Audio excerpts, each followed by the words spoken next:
What's up YouTube, and welcome back to another video where we're going to continue the CompTIA PenTest Plus learning path on TryHackMe. In today's room, we're going to cover the Burp Suite, the basics room, and introduction to using Burp Suite for web application pen testing. So over here on the Burp Suite, the basics, we'll go ahead and start the machine. In task 1, this is just an outline. So we're going to cover the foundations of Burp Suite Community Edition. More specifically, we'll be looking at what Burp Suite is, an overview of the tool and the framework, installing Burp Suite for yourself, and then navigating and configuring the Burp Suite framework. So let's go ahead and deploy and on to task number 2. What is Burp Suite?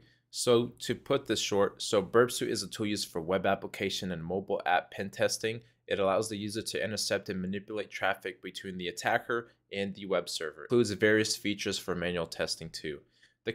The Community Edition that we're using here is free and for non-commercial use, while the Professional and Enterprise Editions require a license and they have additional features. For example, Burp Suite Professional has the automated vulnerability scanner, a fuzzer brute forcer that isn't rate limited, saving projects for future use, a built-in API to allow integration of other tools, unrestricted access to Burp Suite Collaborator. And then Burp Suite Enterprise is a little bit different. It's used for continuous scanning, Burp Suite Enterprise. And then it provides an automated scanner that can periodically scan web apps for vulnerabilities. Due to the prohibitive costs involved with either of these editions of Burp Suite, we're just going to stick to the Community Edition. Question 1. Which edition of Burp Suite will we be using this module? It'll be Burp Suite Community. Which edition of Burp Suite runs on a server and provides constant scanning for target web apps? That will be the Burp Suite Enterprise. Burp Suite is frequently used when attacking web applications and mobile applications. Task 2 complete. Let's move on to the next one. So features of Burp Community. So some of these features that are included in the Burp Community Edition is the proxy, which is the most well-known aspect of the tool. It allows you to intercept and modify requests and responses when you're interacting with a web application. And then the repeater allows you to capture, modify, and resend the same request numerous times instead of having to intercept the request a single time or each time when you're trying to test something out. Intruder allows you to spray an endpoint with requests. It's often used when you're fuzzing the endpoint or brute forcing the endpoint. For example, brute forcing a login page. Decoder, it provides, so decoder is usually used when you're transforming data, either decoding captured information that you found or encoding a payload that you're about to send to the target. And compare, it allows you to compare two pieces of data, either word for word or at the byte level. And lastly, you'll use the sequencer when you're assessing the randomness of tokens such as cookies or other generated data that you may find. On to the questions. Which Burp Suite feature allows us to intercept requests between ourselves and the target? That'll be the proxy. And then which Burp Suite tool would we use if we wanted to brute force a login form? So that'll be Intruder. On to task number 4, the installation of Burp Suite.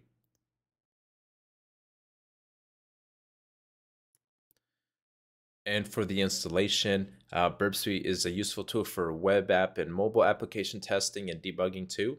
It can be installed on Linux, Mac OS, or Windows using a dedicated installer or as a jar archive that you can run on any platform with a Java runtime environment.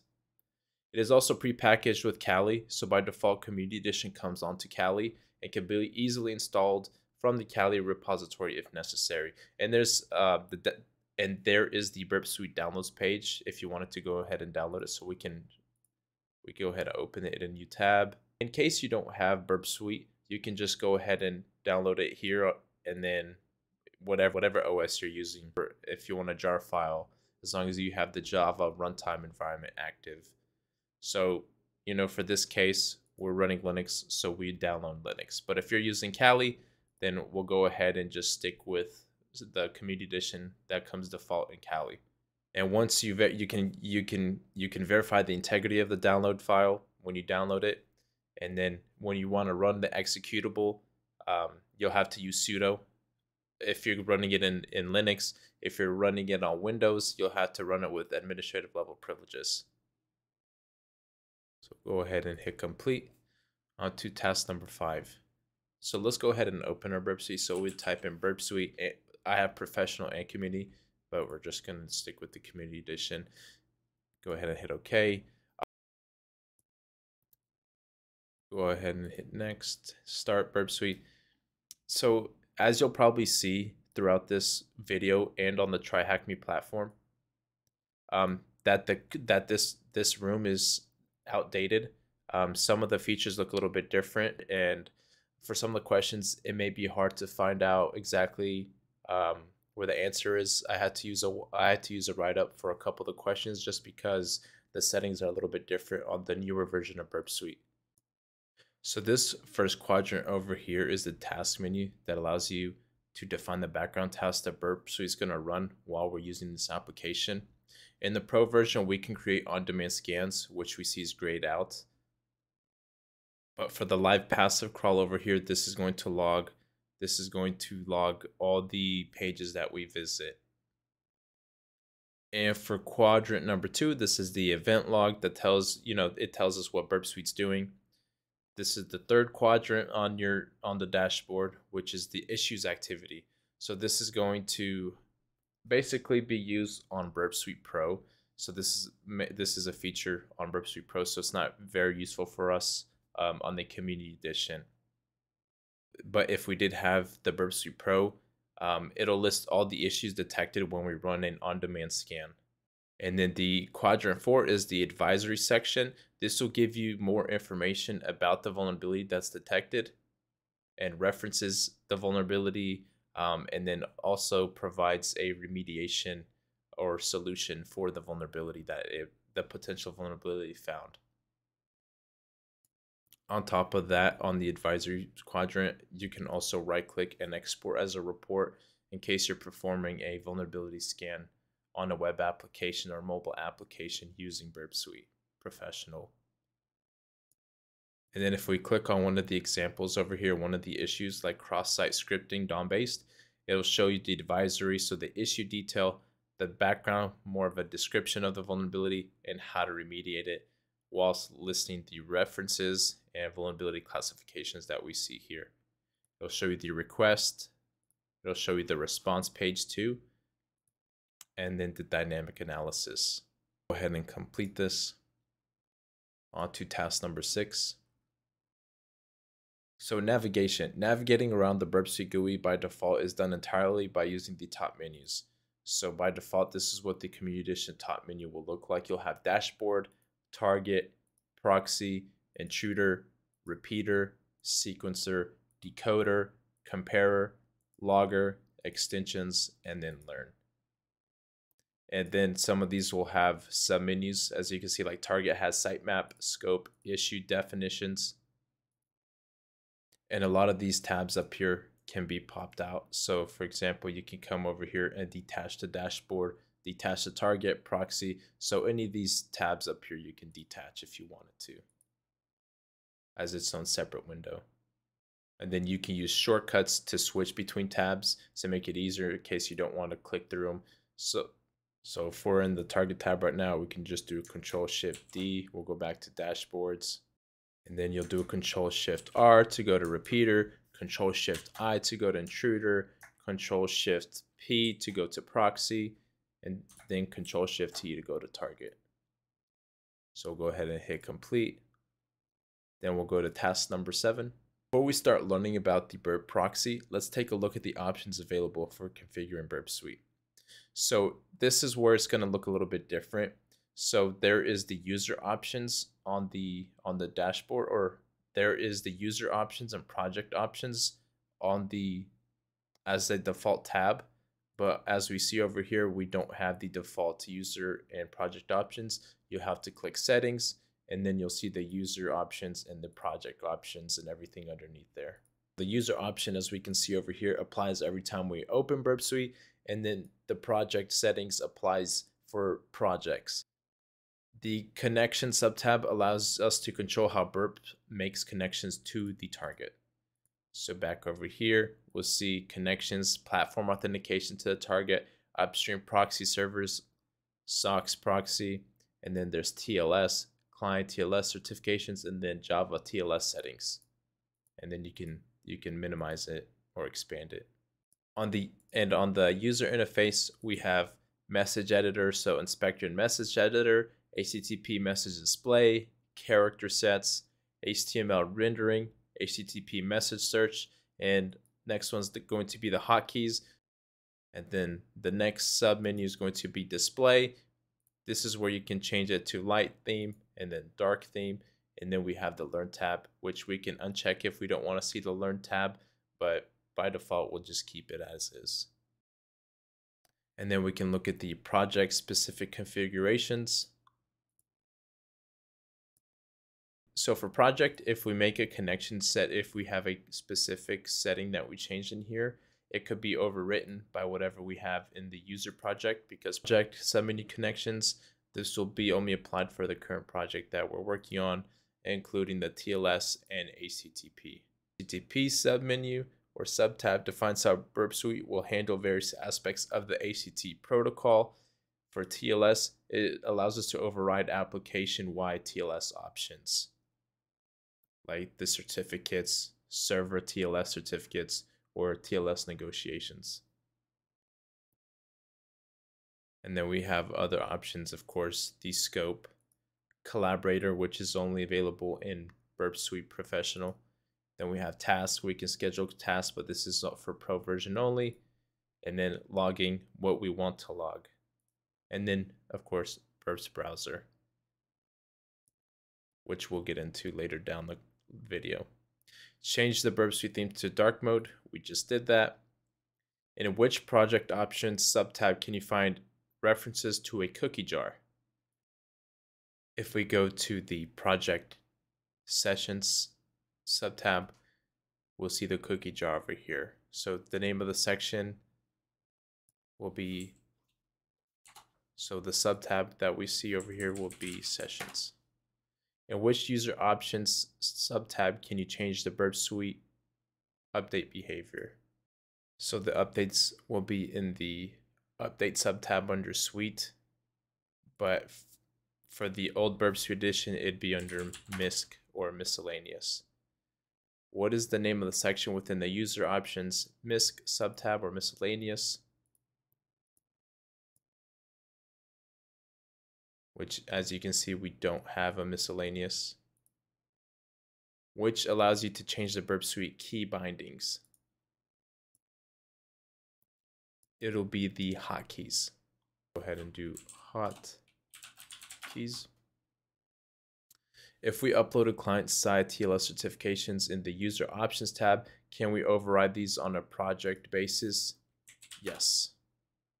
There are many more configuration options available, and they'll take time to read through them. So in the next section, we will cover the Burp proxy in a more hands-on aspect. And on to task number 8. So to shorten all this, the Burp Suite proxy is a tool in Burp Suite that captures and manipulates requests and responses between the user and the target. It allows the user to intercept and control web traffic, making it useful for web app pen testing. There are a few configurations that we need to make before we can use a proxy, so let's go ahead and look at the interface. Just a quick note, you don't need to follow along with this task. You can read through this first, you can read through this room first, and then come back and follow along afterwards. And when we first open the Burp Suite proxy tab, Burp gives us a bunch of useful information and background reading. So over here on the Burp Suite tab, by default, it'll show you intercept. Everything really set here just because the intercept is off. But once we set it to on, we'll start capturing a bunch of different requests. So I'll go ahead and open a tab. I'll turn intercept to on, and Foxy Proxy, I'll set Foxy Proxy real quick. We will set this on here in a bit, but for this, I'll go ahead and go to Google, and let me go ahead and run it again. And as we can see, it captured the request to Google, And what we can do is we can forward this, we can drop the request, we can hit action to send it to a different tab, or we can select the other options available, or we can open this in a Burp Suite browser. So by default, even if we turn the intercept off, Burp Suite will log all the requests made, and you'll see it in the HTTP history. And then there are also WebSocket history. This is just going to display the history of all the WebSocket traffic sent between the browser and the target. But we'd have to use the Burp Suite browser for that. And then we have the options tab. You'll check this for the proxy listener, so it'll be able to intercept traffic. The proxy server will not intercept the server responses by default, but we'd have to do that over here in the intercept server response. So for example, we can just select this, or request was intercepted, so we can check that. And we can make our own rules here if we wanted to. So if we wanted to make our own custom rule, we could definitely go ahead and do that. But we're just going to keep everything by default for this video. Another useful section will be the match and replace. This will allow you to perform regexes on incoming and outgoing requests. For example, you can automatically change your user agent to emulate a different web browser in outgoing requests, or remove all cookies from being sent in incoming requests. Which button would we choose to send an intercept request to the target in Burp Suite? That will be forward. What is the default keybind for this? So we can capture a request, and then if we do a Control F, we'll see that it forward the request, forward. So it'll be Control plus F. Now on to task number 9. So this is where we're going to be setting up Foxy Proxy. So there are 2 ways we can proxy our traffic through Burp Suite. We could use the embedded browser, which we'll cover in the later task within Burp Suite, or we can use our local web browser, Firefox. And if we use our local Firefox, we'll need to use Foxy Proxy, which is a Firefox browser extension. It allows us to save proxy profiles, and it makes it easier to switch between different proxies if we have different proxies. So switching from the Burp Suite profile in a matter of clicks, instead of going through the settings and setting it up manually or disabling it. So there are going to be 2 different versions of Foxy Proxy, which we don't really need to cover right now. We're just going to use the Foxy Proxy Basic. So you'll go to Google and you'll just type in Foxy Proxy, and it'll usually be the first one, or you can select the first one and install just the Foxy Proxy Standard, which is what I have. You can just add it to Firefox in a matter of a click. And once it finishes installing, you'll see a little fox over here. Let me go ahead and turn this off. Mine's off, so you're just going to have a circle through, of course, but it'll be the picture of the fox. So what you'll do is go to options, and then you can set the different options here. For example, to set it for Burp Suite, we'd come over here to the proxy tab and then the options sub tab, and then we'll see the interface, what IP it's listening on and what port. So we'd come over here and click add. We'd set the title to Burp, for example. The proxy type we can just set to HTTP. The proxy address, which would be 127.0.0.1, which is your local host IP. In the port, which is set on Burp Suite, will be 8080, and then you can of course change the color to whatever color you want, and then you can go ahead and hit save. We don't have to specify credentials just because we won't be using credentials for this proxy. And then you can go ahead and hit save, and then you will see the Burp, for example, is what I named. You'll see the Burp proxy setting over here. And then just to test it out, you can start intercepting requests. So you'll go to the proxy tab, the intercept sub tab, turn interface to on, and then you'll go ahead and come over here to your Foxy Proxy and select the Burp Suite profile. Over here and type in Google, for example, and then it'll intercept the request. And that's how you'll know that your Burp Suite proxy is set correctly.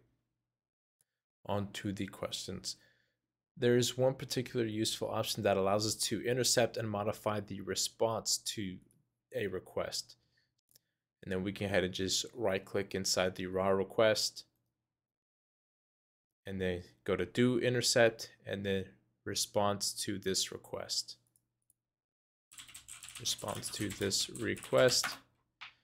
And then, oh, let's go ahead and turn this off. Bonus question, try installing Foxy Proxy Standard and have a look at the pattern matching features. For this video, we went ahead and just installed the standard edition of Foxy Proxy. So go ahead and hit complete. On to task number 10. And for proxying HTTPS, this is going to be a little bit trickier. We can't intercept HTTP traffic, but when you try to intercept HTTPS traffic, sometimes you'll see an issue when you first start. So it'll throw up this software is preventing firewalks from safely connecting to this site. So what you'll do is you'll navigate to this http://burp/cert. So we'll go ahead and do http://burp/cert. It'll download a CA certificate that you'll need to import to your local browser. We'll go ahead and do that. So we'll hit these three lines right here. Some people call it a hamburger. We'll go to settings. We'll go to privacy and security. If you're using the Firefox browser, then you'll just go ahead and scroll down to certificates. You'll go to view certificates, authorities. You'll click import. Go to your downloads folder because that's where your CA certificate downloaded. And then we'll go ahead and double click it or just click it and hit open. Once it's imported, you'll hit OK. And then you can try going to HTTPS Google again, and then you'll see that it'll load and it will not throw up this issue. So go ahead and hit complete. On to task number 11. So the Burp Suite browser. In the last few tasks, we covered Burp Suite using the local browser, but now we can actually open a browser, which is just a Chromium browser. So go ahead and hit open. I'll just go ahead and hit cancel. And then it'll open up a Burp Suite Chromium browser. So if we're running Linux as root, you'll probably get it'll probably throw up a Burp Suite error. Just to tell you that it failed to start because it's not sandbox, because Burp Suite needs to create a sandbox environment in order for the browser to work.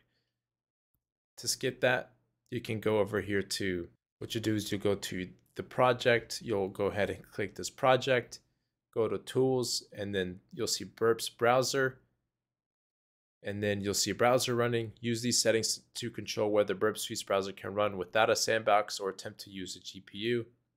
So if you don't want it to run with the sandbox environment, which can be an issue, go ahead and just click run Burp's browser without a sandbox, and then the browser should work. But by default, we're not going to mess with that. In the built-in browser, make a request to our IP of the target VM and capture it in proxy. So you'll just go ahead and grab this IP over here, and then we'll go ahead and copy it. Go to a new tab, turn the intercept on, and then of course, and then go ahead and paste the IP of the target VM, and you'll see your request. And then we'll just go ahead and hit forward, and then we'll forward it again, forward as many times until you don't see any more requests. And then we'll go ahead and just turn it off. Over here, you'll see Bastion hosting running on our target VM on port 80. And then if we come back over here to our TryHackMe question, we'll just go ahead and hit complete. Task number 12, scoping and targeting. Finally, we come to one of the most important parts of using Burp Suite, which is scoping. It can get extremely tedious having to capture all of our traffic. It'll congest our logs with a bunch of traffic that we don't want to see in there. So we'll use Burp Suite to capture everything in scope. So scoping, setting a scope for the project allows us to define what gets proxied and logged and what doesn't. we can restrict Burp Suite to only target web applications that we want to test. So the easiest way to do this is by switching over to the Target tab, and then we'll go ahead and go to the Scope subtab. And for target scopes, we just hit Add, and then we'll paste the URL of the target. So for us, it'll just be the target VM. We'll go ahead and hit OK. Proxy history logging. So it's saying that if you hit yes, you're going to avoid accumulating project data for out of scope items. That's what we want. So we'll go ahead and hit yes. And then if you go over here to your sitemap, you'll see a bunch of different traffic that's been captured that we don't want. So you'll just go ahead and remove all these. And then we'll just have traffic for the IP or the target that is in scope. So the Burp Suite proxy will ignore every traffic that does not come from this website, the 10.10.236.192. Go ahead and hit complete. On to task number 13. Control the scope may be the most useful aspect of the target tab, but it's by no means the only use for this section of Burp. So we have sitemap, which allows us to map out the applications in a target tree fashion. So we can expand all these and it looks like a tree. And of course, for Burp Suite Pro, it would allow you to spider the targets automatically instead of having to go through each page, which is what we're going to do to manually crawl the website. In the scope, we've already seen the scope subtab. It allows to control Burp's target scope for the project. And then of course we have the issue definitions, which will just be the definitions for a specific vulnerability that we may have found. So take a look around the site of the target VM. We'll be using this a lot through the module. So visit every page linked to from the home page and then check your sitemap. So on the home page, go ahead and close this out. On the home page, we'll just go ahead and click everything.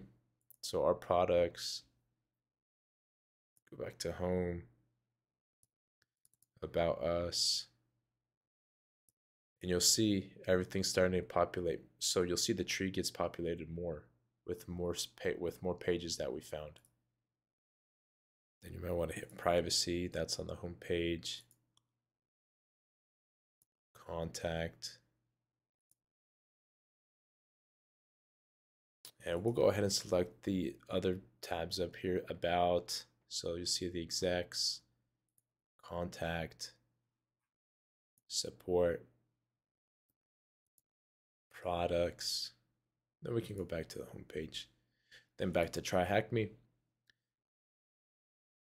Visit this in your web browser or use the response section of the sitemap entry for that endpoint. What is the flag you receive? So what you'll do is you'll just go through each of these if you wanted to, and you'll look for a site that looks out of the ordinary. So for example, this one over here, this is a this URL looks a little suspicious, and then we'll go ahead and check the response, and then we can see that we do have our flag over here. So we'll just go ahead and right click, copy, and then we'll paste it. Let's go ahead and hit submit. Look through the issues definition, which will be over here in this subtab under target. What is the typical severity of a vulnerable JavaScript dependency? So you'll just scroll down, look for JavaScript, vulnerable JavaScript dependency. And then you'll see over here, and you'll see here on the right side, the typical severity is a low. So we'll just enter low. On to task number 14. Having looked at how to set up and configure our proxy, let's go through a simplified real-world example. So now we'll start by taking a look at the support form. So we can just go ahead and copy this, open link in, or just right-click and open link in new tab. And we can see we are on the support page. In a real-world web app PenTest, we would test this for a variety of things, one which could be a cross-site scripting or XSS. If you have not yet encountered XSS, it can be thought of as injecting a client-side script, usually JavaScript, into a web page in such a way that it executes. There are various kinds of XSS,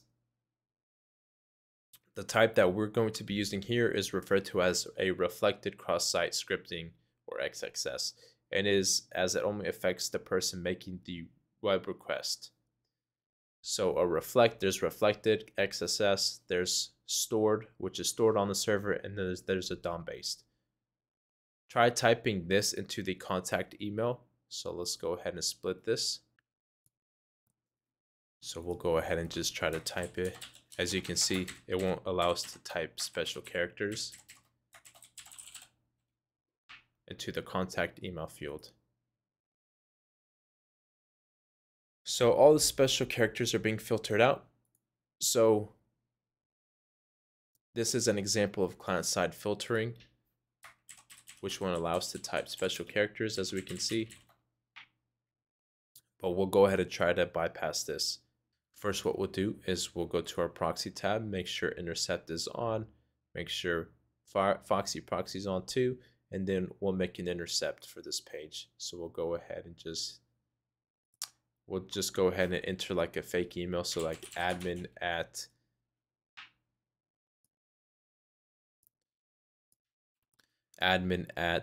example.com. Then we'll go ahead and submit the query. Oh, please fill out this field. Get hacked. Submit query. And now we intercepted the request. This example, for the example on TryHackMe, you can use PenTest at example.thm. And then you can just enter test attack as the query. Submit the form, and the request gets intercepted by proxy, as we can see. Within the request captured in the proxy, we can now change the email field to our payload. So we'll go ahead and copy our payload over here, and then we'll switch it out with the email. So we'll replace the email here. As you see, email equals. We'll replace it with the payload. So replace admin at example.com. This is URL encoded, so instead of an at, you'll see %40. Go ahead and paste our payload. Now we'll need to URL encode this, so just select the entire payload. You'll want to right click on it and then convert this selection, go to URL, and URL encode all the key characters. And then we'll go ahead and forward it again, and back over here, we see it spinning.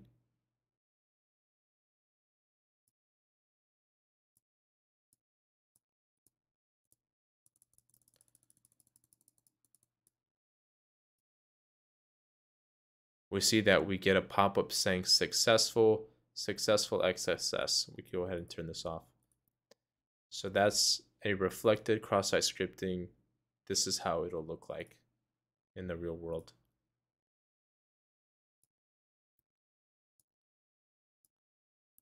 And on to task number 15. So this is the room conclusion. We've reached the end of the Burp Suite Basics room. Hopefully this video has helped you get a good understanding or a basic understanding of Burp Suite. I didn't want to make this video too long, so I try to cover all the essential parts of Burp Suite as quickly as I could, so that way this video doesn't get too long. And of course, there's other Burp Suite rooms on TryHackMe if you want to practice with. There's also Portswigger Academy, which I highly suggest.